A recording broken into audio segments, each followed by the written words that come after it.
Салбар бүрийн бизнес эрхлэгчдийн алдаа, оноо, амжилт бүтээлийг хүргэх миний бизнес нэвтрүүлэг танд хүрч байна. Бид энэ дугаартаа олон жил тасраад байсан шаазан урдлыг дахин сэргээсэн таш дэлгэрийн бизнесийг онцлогоолно.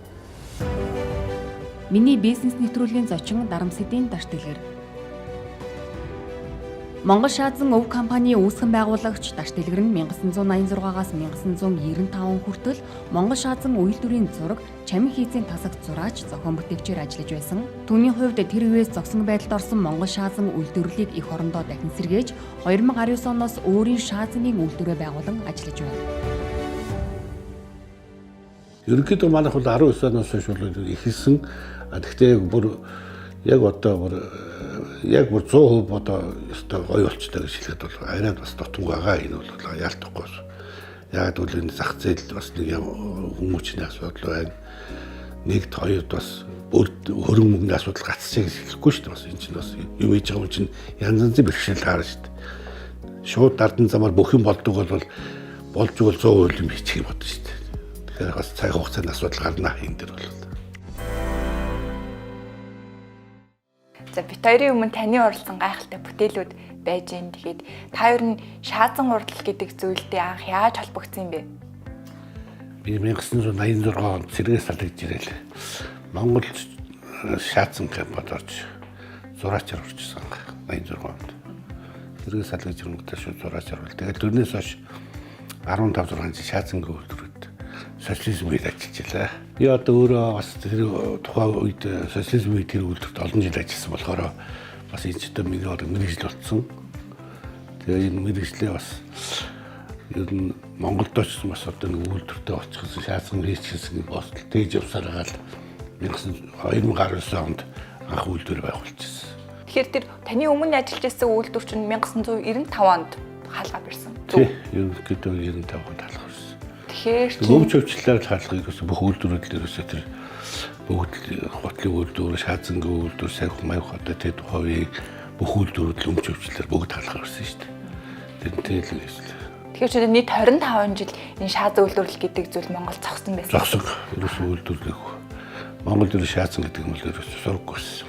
Тэр үед ингээд ажлаа хүлээлгэж өгөө тэр үйлдвэр юу н байхгүй болоход тэнд ажиллаж исэн хүмүүс та ер нь яаж хүлээж авч исэн ямар байсан тэгээ тэнд байсан маш олон Германы гой гой тоног төхөөрөмжүүд байсан гэж хэлсэн. Тэдгээр тоног төхөөрөмжүүд нь ер нь яасан бэ? Одоо тэр тухайн үед одоо ховчлол явагдаад одоо тэр үйлдвэр бол үнэндээ дампууруулах маягтайгаар л хөвчлсөн да харин тэр үед. Тэгээд дотроос нь тоног төхөөрөмжийг бол бүгдийг л төмрийн хоогонд өгсөн. Бүгд Германы тоног төхөөрөмжтэй янз янзын тоног төхөөр аягны шатаах зуух барма одоо олон төрлийн гүлүүдэн том үйлдвэрээс юм чинь. Одоо тэр одоо эндээс одоо ерөөсөө юу ч байхгүй. Яг тэгвэл ихэнх захиргааны ажилтг учраас бас тухайд бас алдагдaltaй байсан болол гэж би боддоо шүү дээ.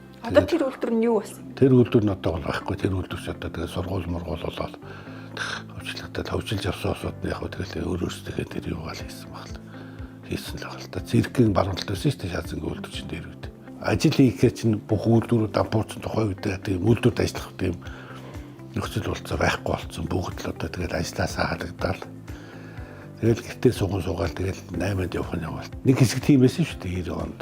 Тэгэхээр 25 жилийн дараа та анхлаад одоо энэ үйлдвэрээ сэргээсэн байна. Тэгээд тэр үед танд ер нь яг ямар санагдчихсэн, ямар хуу зүйлсүүдийг даван туулж одоо энэ үйлдвэрээ яг байгуулсан юм бэ? Би одоо энэ үйлдвэрийг байгуулах гэж боддог одоо байдгал хөрөнгө хүч одоо дээр үуч одоо 8-8 их явдаг байсан. Тэр үе бас тийм шүү дээ. Социализм нийгэм өөрчлөгдөөд тэгэл тэрнээс очиж одоо бас ч ихэнх нь 8-8 яваад янз ганцхан 8 яваад янз янз ажил төрлийг л явсараагаал тэгэл яг нэг хэдэн төгрөг хөрөнгөлөөсөн мөнгөөр л ер нь үйлдвэр байгуулах гэсэн бодолтой явсараагаал тэгэл яг хөт сансан дэврлээ. Тэгээд одоо манай үйлдвэр байгуулагдаад 5-6 жил болчих шүү дээ. Та анх үйлдвэрээ байгуулахдаа хүний нөөцөө яаж бүрдүүлж ирсэн? Анх үйлдвэрээ яг тухайн үед нөгөө надтай цуглаж ирсэн бас яг мэрэгчлийн усуд байсан учраас тэд нар ч бас их тулгуур болж байгаа байхгүй. Тэгвэл энэ шаазан гэж бол зүгээр дуртай хүн бариад хийчих ажил биш байхгүй чинь бас яг мэрэгчлийн тийм усуд л юм. Энэ бол технологи нөрөөх байхгүй нарийн технологитой. тантай өмнө ажиллаж байсан хүмүүс хамтарсан гэхэд тэдгээр хүмүүс нь нэлээд нас дээр гарсан хүмүүс байсан байна. Тэгэл байх бараг 60 мар гарцсан зарим нь. Тэр юм ингээд хамгийн задуудаа л тэр үе чинь 90-д он чинь биел байлаа шүү дээ. Хамгийн багтаар баг бид нэр миний үе усуд байсан чинь шаацсан үйлдвэрт. Тэгэл одоо ихэнх нь одоо тэгэл 70 80 тэгэл зарим нь бурхны оронд явчихсан баг шүү дээ. Тэр үе чинь шаацсан үйлдвэр 3-400 ажилчин том үйлдвэр байлаа хөрг. Манайх их хвчлээ аяг хийдэг байсан шаацсан үйлдвэр. Монголд аяг л хийдэг байсан. Тэгээ яг бэлэг дуртай тустай юм жижигэн зургийн тасаг масаг тэгээ цутуурын цех мэх гэдэг жижиг юмуд байсан. Тэр тухайн үедээ тэр бэлэг дурсгал юм байсан. Монгол ч тэр үед чинь шаацсан бэлэг дурсгал бол нэлээд бас борлуулалт болдог сайтай зах зээл ч ерөөсөө яг объективлээс учраас ер нь юм бас нэг ховор талтай байсан байхгүй. Тэгээ тэр үед чинь хөхгүйч мөцлуутаа гүцэн тэр чинь герман руу их гадаад дотоод явж байгаа усууд авч гарна. Энэ гадаад руу экспортлох гэсэн юм тийм эс. Одоо ингээл Монголын бүхэл салбарт нөгөө хүний нөөцийн хомсдолд орж байгаа танаа дээр хэр мэдэгдэж байна. Тэр бол ерөөсөө илт. Одоо ингээд ажлын хүн бол энэ хомслох хасаггүй тийм байх хүний болцоо. Одоо манайд бол нэг шат зураачаар нэг 3 байна 4 байна л яг сойс өгсөн. Би зүгээр сургууль шаацангийн мэрэгжлийн хүн гэж одоо манайд бол байхгүй сургууль байхгүй шүү дээ. Өөрөө ингээ яг бэлдээд өөрөө ингээд энд зааж сургаж өгөөл ингээд зургуулаад янз янз 2-3 үг тавьчаад зургуулаад цутгуур дээр бас хүмүүнтэй авчир сургаал өөрөө нөгөө мэддэг учраас тэрийг зааж өгчл одоо сургаж байна да. Ганц бэрхшээлүүд ерөөс одоо хүний нөөцийн асуудал байна да. Ер нь бол юм дээр л сураад авчи мэдээд авчи гэсэн бодолтой осод ер нь хавралчичтэй одоо зах зээл. Болж игэл одоо хүнд сургаад энэ сурсан юм хүнд нь сургаад энэ шаацсан ингэж хийдэг шүү тэгж хийдэг шүү бүх бүр ихнээс нахвала заагаад санаа байна. А яг энэ дээр бүр яг ингээ хичээгээд дайчлаад би сураад авъя гэсэн хүүхд бол бас жоохон ховор талтай л байна да. Одоо энэ залуучуудыг бол одоо ажиллуулахын тулд ер нь бас оруулах хэрэгтэй. Нэгд хоёрд бол сонирхлын төрүүлж одоо бүтээгдэхүүн өөрсдөр нь одоо бас санаачлал гаргуулж өөрсдөр нь гоё юм хэлэх болж өгвөл тийм санаачлал гаргал өөрөө чөлөөтэй энэ ирээд би бол хэлээд байгаа. Та нар үзэсгэлэнд оролцож болно. Шаацсангаар бүтээгдэхүүгээд өөрсдөө үзэсгэлэнд оролцож болно шүү дээ бүтээгдэхүүгээд. Би бол тэн дээр асуудал гарахгүй чөлөөтэй та нар өөрсдөө бас тэгээд энэ дээр ирээд шат амжилтгаар нэг бүтээгдэхүүн болгоод одоо янз янзын үзэсгэлэнд тэмцээн оролцоод оролцож болно шүү гэж би бол бас тэдэд яадаг л та санал тавьдаг. Тэр ч бас нэг талтай эднэт бол сонирхолтой. Яг мэрэгжлийн уран бүтээлчдээс эдгээр чинь бас тийм юм сонирхож байгаа. Сонирхлаасаа бас юм бас хоорондоо ярилцдаг бид бас. Ер нь уран бүтээлчдтэй ажиллахад ямар байдаг вэ? Тэгэл уран бүтээлчтэй ажиллах ч одоо янз янзын тэдгэрч янз янзын санаа оноо өгнө бас биднэрт. Надад би бол баг одоо дээр үеийнхээ мар сэтгэж байгаа. Тэд нар бол бас арай залуу судлахаар бас нэг сэтгүүнээр учраас энийг ингээ чи тэрийг тэгж чигээр бас шинэ санаа оноо надад хэлж өгдөг шүү бас талаас хамтаа ажиллахад их урамтай байд. Одоо жишээлбэл энэ морины хувьд дахиад нэг инх хамгаалан хаан хатан гээл ер нь айл алганд ороход л нэг намайг жоохон байхад их байдаг байсан. Тэгээ одоо ер нь дахиад жоохон сэргэж байна. Ер нь бол ягаад энийг сонгох гэр энэ манайхан ч тийм шүү дээ. Дээр үеэсээ айл болгоны авдар дээр эмээлтэй мөр инх хамгаалан хаанд байсан. Тэгэл одоо тэр үе усуд одоо тэр яг хагарах нь хагараал бас юугаар ягаал тэгэл ховордоол энэ хуучин шаацсан цуглуулдаг усууд чинь ихэнх нь одоо тэгэл жоохон өндөр үнээр одоо дамжуулдаг ч юм уу одоо борлуулаад хоорондоо наймаалцаал ингээл. А тэгэхээр яг энийг сэргээгээд бас нэг би хуучнаас нэхлэе гэж бодоод энийг хийгээд байгаа. Ер нь яванд бол бид нар ингээл шинэ загвараа шинжилнэ шүү дээ. Одоо яг энийг хийгээд. Гэхдээ ер нь ихэвчлэн эднэрийг бол их авд юм да монголчууд чи эмээлтэй мөрөнд их дуртай. Тэгээд энийг хамгаалаа энэ хатан ноён маяг гэж үндэсний бүтээгдэхүүн үндэсний завгартай үндэсний эзэд болохоор их сонирхдаг байхгүй юу? Ер нь борлуулалт гайгүй байт. Өнгөрсөн хугацаанд 25 жилийн хугацаанд танахаас өмнө нөгөө үйлдвэр байгаагүй учраас одоо яг энэ зах зээл дээр дан 100% импортыг хараад байсан гэсэн үг. Тийш ер нь бол 100% байсан байхгүй. Ерөөсөө л тэгэл хятадаас л ер нь одоо хятадаас шаацсан орж ирж байгаа шүү дээ. Гэхдээ орс мөрсөөс бол байхгүй. Тухайн үед одоо шаацсангүй үйлдвэрт ажиллаж байхад би бол тэр борлуулалт үгээс мэдэхгүй шүү дээ. Тэр үед бол яг банагч тусдаа тасгаараа зөөр борлуулалт бас хариуцлага өгсөн. А тэгвэл ер нь бол тэр үед бол юм ховс байсан үе арга байхгүй. дотоод үйлдвэрийн бүтээгдэхүүнд болдогж ялла ш тэр үе чинь. Одоо бол өрсөлдөлтөд болсон, нийгэм нь өөр болсон. Одоо улсуудад сонголттой болсон. Гаднаас бүтээгдэхүүн янз янзаар орж ирнэ. Миний хийж байгаа энэ бүтээгдэхүүнийг хамгийн гол нь Монголд үйлдвэрлэх гэж дутгаараа л улсын сонирхож авчих та. Төөс бол одоо янз янзын брэнд янз янзын шаардлагууд орж ирээд байгаа шүү дээ. Ер нь бол танаас мэдчихэж байгаа шүү тийм ээ. Таван нүдэн байгаль янз янзын газрууд одоо янз янзын брэнд бүтээгдэхүүн гаднаас захиалж оруулж байгаа яг Монгол үндэсний маягаар хийгээд борлуулж байгаа. Гэхдээ тэднэртэй өрсөлдөд бас өөрчлөгдөж байгаа бас болж игэл бас ер нь тэднээс бас нэг дутгаар үйл юм хийхийг бодож л явж байгаа л та. Одоо ч гэсэн танахаас өөр газар байхгүй зөв. Тэгээ одоо бол манайх зөв шаацсан культур байхгүй шүү дээ. Ганц манайх л байх. Тэгэхээр та үүний шалтгаан нь юу гэж бодож байна? Ер нь яагаад ингээд энэ олон жил шааз үйлдвэрээ сэргээхгүй тэгээ дахиад ч гэсэн ингээл хүмүүс чинь ийм ихээр даган дуурайгаар л нэг гарч ирдэг штеп. Тэгэхгүй байгаа шалтгаан. Хятадууд ер нь Европын орнууд гэх чинь шаазын хэрэглээ аюул өндөртэй байдаг шүү дээ. А монголчуудад бол шаазангийн хэрэглээ бол дээр үеэс бас бага хэрэглээтэй болсон байхгүй юу? Хэрэглээ багтаа болсон. Нэг талдаа. Одоо л яг бас нэг янз янзын юм хөгжчихэд одоо бас шаазан хэрэглээ жоохон хөгжөөд байгаа болохоос дээр үеэс бол нэг тийм бас шаазангийн хэрэглээ бол нэг тийм сайн ойлгохгүй ч юм уу мэдэхгүй хэрэглээ тийм багтаа л усуд байсан. Таны хувьд ер нь одоо ингээд гаднаас орж ирж байгаа импортын бүтээгдэхүүнүүдийг жоохон багасгаад ч юм уу эсвэл татвар дээр нь өндөр татвар тавиад ч юм уу одоо энэ жижиг дунд үйлдвэрлэлийг хамгаалах энэ тал дээр нэг төр засгаас ийм зүйл байвал гэсэн нэг тийм бодол тээж авдаг.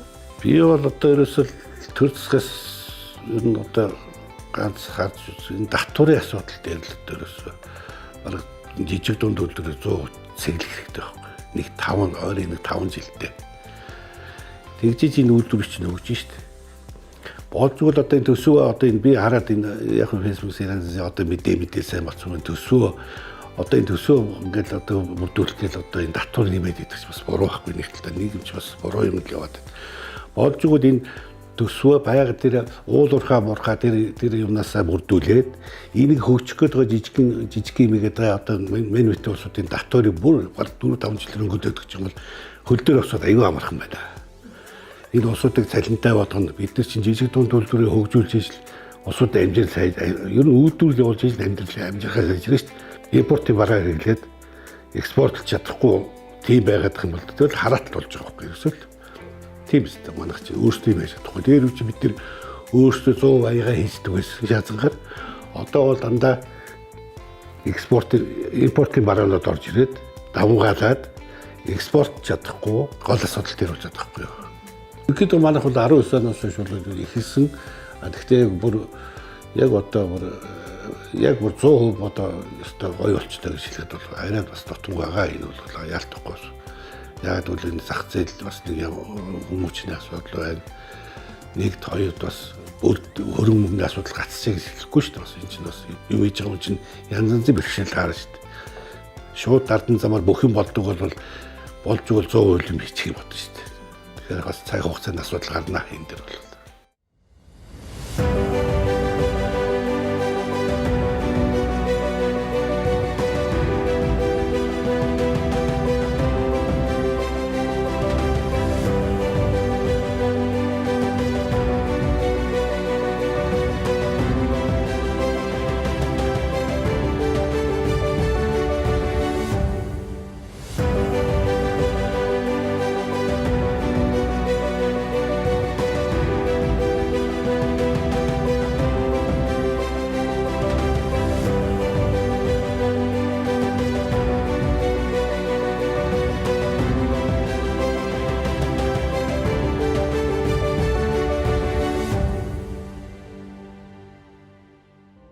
Жишээлбэл энэ мориноос өдөрт хэдийг одоо үйлдвэрлэх хүчин чадалтай.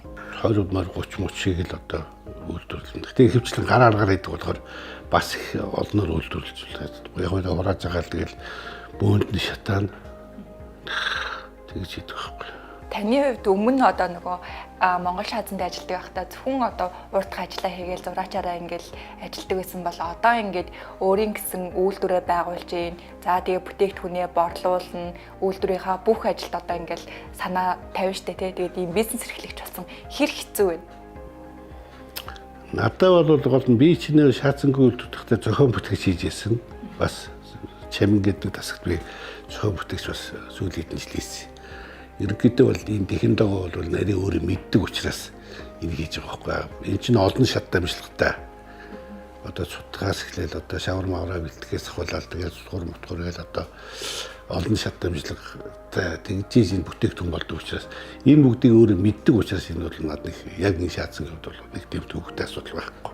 Ер нь одоо манайхад бүтээгдэхүүнээ одоо борлуулах маркетингийн асуудал одоо яг одоо мэргэжлийн талаас нь хийх хэрэгтэй шаардлагатай байна. Ер нь тийм асуудал тулгараад байгаа. Би бол өөрөө үйлдвэрлэгч учраас яг борлуулалтын асуудлыг бол бүрэн дүрэн 100% хийж чадахгүй. Тэгэхээр бас тийм маркетинг борлуулалт яадаг тийм усудаа бас хамтарч ажиллах сонирхолтой байгаа.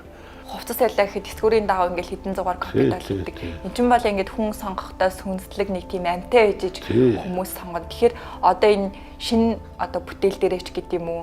Ер нь хэдэн удаа туршдیں۔ Яаж одоо энэ бол бүтээгдэхүүн туршилт гэх юм уу? Ягаад гэвэл энэ чинь шаацсан чинь өөр айгүй өндөр гараацд 1230-40 гараацд босурдаг гэдэг байхгүй. Тэгэхээр энэ чинь одоо суулт, хазаалт, хагаралт, цууралт, эсэн бус юм уу? Тэгжиж эцэстээ яг одоо туршилт явагдаж ижил эцсийн бүтээгдэхүүн болно. Тэр хооронд бол одоо хаалгалагч үе гарна шүү дээ. Болохгүй бас юм гардаг шүү бас.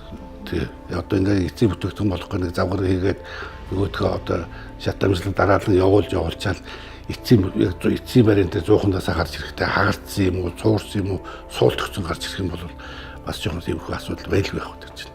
Тэгэхдээ тэрнээс нь яцахгүй шүү дээ эцсээс.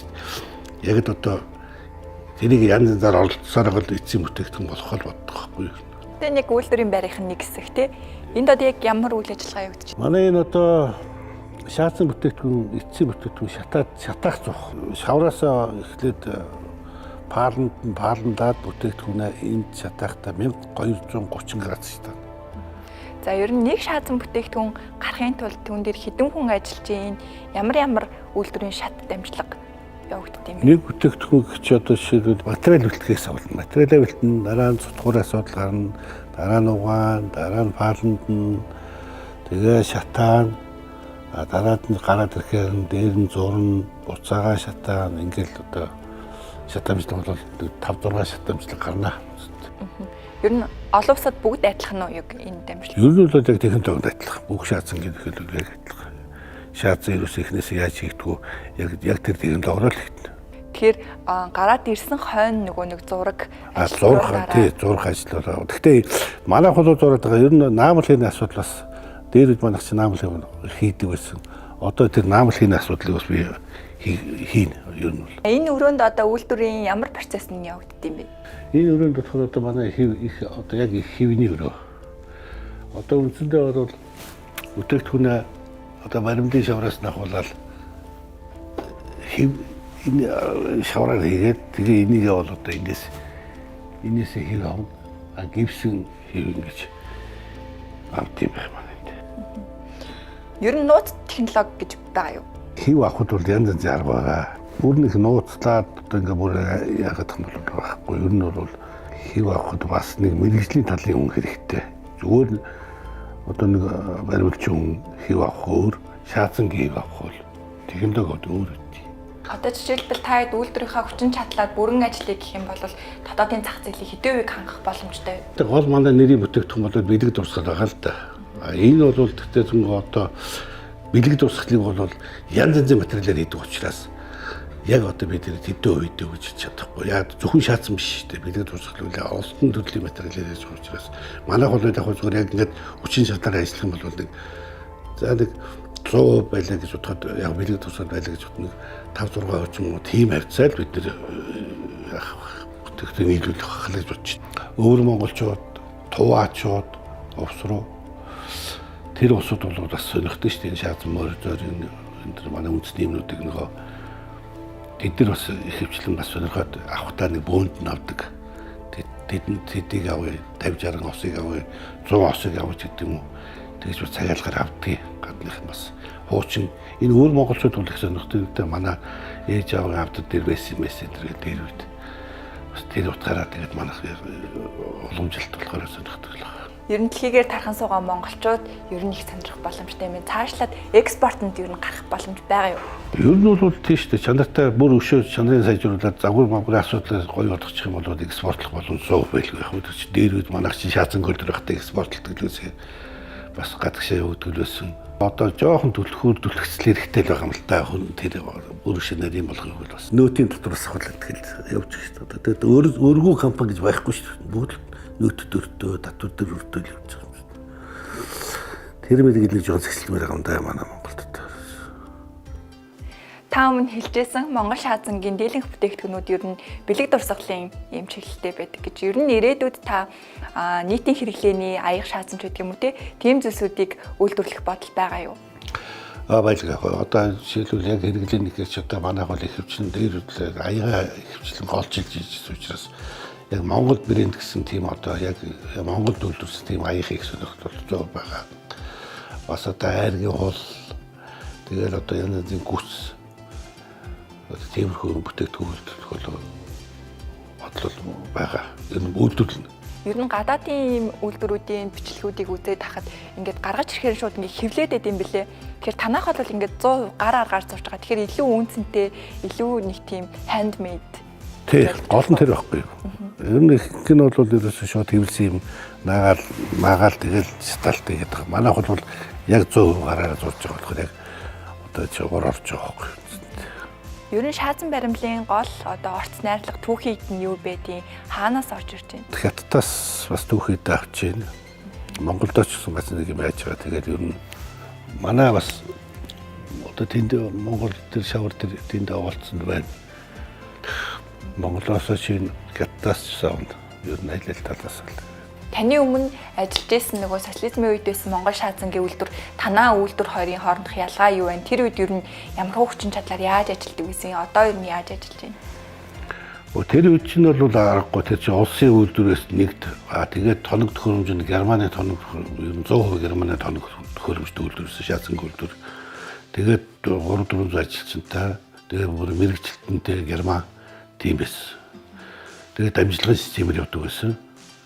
Тэр үйлдвэр манай үйлдвэр одоо тэрийг бодвол бүр хэдхэн баг жижиг. Одоо манайх бол ажил хүчний асуудал дээр нэг асуудалтай өмнө бол Улаанбаатараас одоо 40 км бараг 40 гаруй км зайтай байна манай үйлдвэр. Нэг хот руугаа бүх үйлдвэрүүд ингээд төвлөрөөд бүх улсууд ингээд тэнд одоо ингээд байснаас бас зах руугаа ингээд хилж өгвөл олон зүгээр. Ягаад гэвэл энэ хотын чинь бас орчинд бохирд лутай униар исэн бус юм биш тийм ээ. Нэгд хоёрд манай үйлдвэрийн онцлог нь бол энэ газар ажилтдаг одоо тоног төхөөрөмжтэй учраас бас энэ суурин газар сууж байгаа зайтай биенийхээ албаар ингэж байгуулсан юм. Тэсэрч дэлгэрэх материал гэдэг утгаараач нэгд бас тийм их. Хотын бөгөөд одоо ингээд улс уучны өглөө гараад ажилдаа явах бол 2-3 цаг бөгөөж ажил дээр очих шүү дээ. Ямар ч ажлын бүтээмж байхгүй тэр чинь. Тэгээд орой нэг 5 цагаас дараад орой бүр 9-10-т гэртээ харж байгаа тэр хотод үйлдвэрлэл болж. Манай холууд энэ чинь ирээд уланд байрлаад ингээд ажиллагаа чинь бүтэем сайтай. Өглөө би бол энд бол ажилчдын байртай учраас тийм ээ бүтэем сайтай. Энд ирээд нэг 7 хоног ажиллаад тэгээд 7 хоног амрагч шинэ. Манай хол тэгэж ажиллаж байгаа байхгүй юу? Яг залуу осууж байгаа уйдах маягтай байт юм байл та гэж би одоо энэ харж байгаа. Хэд хоног ажиллаж ерөөсө бошгүй шиг гэрлүүгэл явах юм төсөж байгаа. Манай бүх дамжлагууд нормтой. Одоо энэ зурж байгаа усууч нормтой, сутгуурч нормтой, угаагч нормтой. Ингээд дамжлагууд норм. Тэд үнэлгээт үүдэх байхгүй юу? Нэг юм өөрөөхөд тэдэнд өрөөр хийнэ. Нэг мөр зурхад тэдээр зурна гэд үнэлгээт учраас эдгээр чинь бас үн чинь бас одоо өөр болсон шүү дээ чинь ахиухан шиг цалин авахын тулд олныг зурх шүү дээ тийм л тоххой. Тэгэхээр яг үнцэн ажилтан ингээд сар болгоно ингээд цалинтай биш яг ингээд хийснээрээ хийснээр тий хийснээр яг үндсэн болвол яг хуу ерөнхийдөө бол бас олон жил зурж эндөө энэ 3 хүүхэд бол бас 4-5 жил зурчиж шүү дээ бас шөнө өдрөөр яв ирэхээрээ зурчна. Бас нэг хотод нэг ар гэр нэг хөөхтнөд болохоор тэтгэрлэг бас яралтай бас таасан бол. Тэгээд энэ угаагч цутгуурч энэ төр бол яг бас зарим нь бол бүр 100 хараагаас хүртэл ингэж ажиллаж шүү дээ одоо 100 хараагаас. За 25 жил тасарсан байсан үйлдвэрийг та ингээд өргөжлүүлэн сэргээсэн байна. Тэгээд таны дараа яах юм залгамж халаагаа ер нь яаж бэлдэж байна? Ганцхан бэлгээд байгаа. Энэ дээр ирээд над дээр заяа. Яг хамаа бүр өөрөө ирээд би одоо шаацсан сурмаар байна. Яаж хийдэг юм бэ? Бүр анханаас нь сураад би энийг чинь эзэмшээд авъя гэсэн үг гэх юм бол башаас шүү дээ. Би бол асуудал байхгүй ягаад гэвэл энд энд их хадраа бүр нэг жоорлоод байх технологи надад бол байхгүй. Тийм үстэй энэ чинь би өөрөө өмчилж аваад чадчихгүй юм чинь. Тэр болж игэл нэг өөртөө ухамсараа ирээс сурах хэрэгтэй нь одооний залуучууд. Та Монгол шаацангийн ирээдүйг гэр нь яаж харж байна? Монгол шаацангийн ирээдүйг бол би бол болж игэл сайхнаар л өсөж байна ер нь. Өшөө ингээд өшөө хөгжөөд бүр өшөө бүр одоо дэлхийд одоо бас нэг Монгол гэсэн нэр төрөө гаргаад шаацангийн үйлдвэр Монгол бүтээгдэхүүн шаацангаар хийдэг шүү гэсэн бас нэг юм үлдээсэй л гэж бодсондоо л энийг би хийж байгаа юм шүү дээ. Энэ бол энэ чи бас нэг юм таслахгүй л гэж л зүтгэж байгаа юм дээ. Өөрийн бизнесээ дэлгэрэнгүй бидэнд ярьсан танд маш их баярлалаа. Тэгээд нэвтрүүлгийн зүгээс Го брендийн эрчүүдийн багцыг бэлгэлж байна. За баярлалаа. За энэ танад баярлалаа. Энэ сайхан нэвтрүүлэг хийж байгаа залуучуудаа амжилт хүсье да.